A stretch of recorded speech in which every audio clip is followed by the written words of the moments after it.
Ya saya rasa dengan adanya peningkatan status menjadi status tersangka sudah jelas gitu.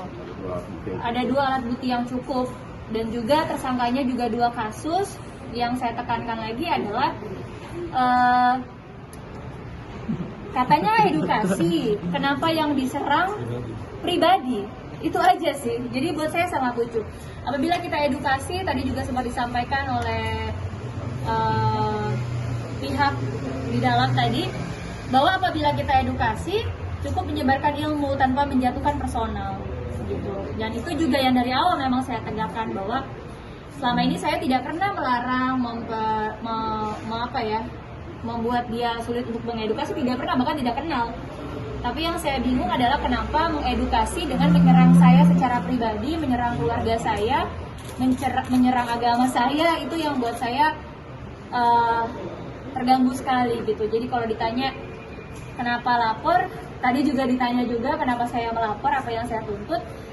Ya saya melapor keadilan gitu, karena saya sudah berupaya tabayun, malah dibikin konten dan ngeledek, dibully saya se-Indonesia kata dia. Ya buat orang yang tergiring opininya mungkin. Lalu saya somasi pertama dibikin konten, somasi kedua dibikin konten, lalu saya laporkan ke polisi, dapat surat panggilan, dibikin konten, dibilang saya cari uang damai, lalu juga menantang, oh silakan, saya nggak takut, laporkan gitu, lu jual gue beli katanya gitu. Jadi buat saya sudah tidak tahu bagaimana cara lagi untuk membuat orang ini tidak melakukan hal-hal yang melanggar hukum, ya termasuk ke pribadi saya. Itu aja sih, makanya hari ini ya kita penuhi. Kalau tadi kita lihat hasil di dalam, sangat puas hasilnya, karena penyidik baik itu pihak manapun berlaku seadil-adilnya di mata hukum, tidak memihak satu dan lainnya, bicara sesuai hukum, menanyakan kita dengan sangat baik dan tegas dan juga profesional. Jadi ya saya tinggal menunggu nih, mudah-mudahan juga menjadi perhatian Bapak Jaksa untuk segera melimpahkan kasus ini ke pengadilan. Artinya dengan statusnya tersangka tapi masih berkeliaran gitu ya Kak ya? Iya, salah satunya itu juga yang jadi pertanyaan saya, kan udah ada kasus yang apple to apple atau kasus yang sama, laporan seseorang terhadap seseorang, kasus UU ITE, illegal access, salahnya satu kasus illegal access, tersangka lalu ditahan. Nah ini bahkan sudah disidangkan sekarang, hanya waktu ya kurang dari 6 bulan gitu. Saya udah setahun lebih, dia udah jadi 2 tersangka, dan kasus illegal access-nya itu laporan pihak kepolisian atau LP strip A. Jadi buat saya, kenapa nggak ditangkap? Itu aja sih, karena kan di kasus saya juga udah tersangka. Berarti kesimpulannya sudah apa? Kesimpulan dari tadi abang? Kesimpulannya mudah-mudahan kasus ini berarti menemu titik terang sehingga bisa langsung segera dilimpahkan ke kejaksaan. Benar Kak, Kakak juga sempat mendapat pembulian yang tadi yang Kakak bilang itu, sempat dibully dari warganet. Iyalah Mbak, iya dong, banget. Saya seumur hidup berkarir, saya nggak pernah cari musuh, saya nggak pernah cari masalah dengan siapapun. Tiba-tiba dengan giringan opininya yang membangun citra publik seakan saya jahat, saya mau menyelakai orang lain, saya hanya ingin makan duitnya aja. Dan impactnya kalau ke saya pribadi fair, saya bekerja, saya yang menerima imbasnya. Tapi ini kenanya ke suami saya, ke keluarga besar saya, ke anak saya, sampai dihina-hina netizen dengan ucapan yang tidak pantas gitu. Jadi yang saya tegakkan di sini tidak hanya hak saya pribadi, tapi hak keluarga saya dan juga anak-anak saya. Kakak tadi sempat ketemu ngobrol masih kan dengan dokter di dalam dari dokter. Ada berulang usul. Nunduk aja sih tadi, abis saya mau negur duluan gimana, nunduk aja gitu. Jadi kita bingung juga. Jadi begini, ada satu hal lagi ya yang perlu diklarifikasi juga dan juga ditegaskan, dan juga tidak menjadi satu bahan yang dipelintir-pelintir ya di medsos. Intinya adalah kalau DRL sudah meminta maaf, disampaikan terdahulu, memang betul. Akan tetapi kalian bisa lihat sendiri cara dia meminta maafnya itu bagaimana, dan malah menggiring opini yang sangat negatif sekali. Jadi permintaan kita untuk mediasi itu sangat simpel, ya. mediasi, dia hanya tinggal sampaikan saja permintaan maaf yang sudah ada redaksinya yang kita bacakan. Ya, itu saja, sangat-sangat simpel sekali. Tidak ada hal yang sulit, tidak ada permintaan apapun kecuali itu.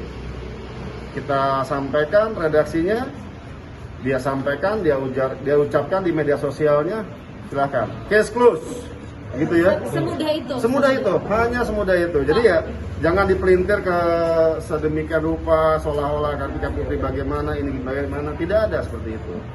Jadi sangat simpel sekali, itu yang pertama. Terus kedua ya, tunggu saja ada babak ketiga perjalanan perkara DRL.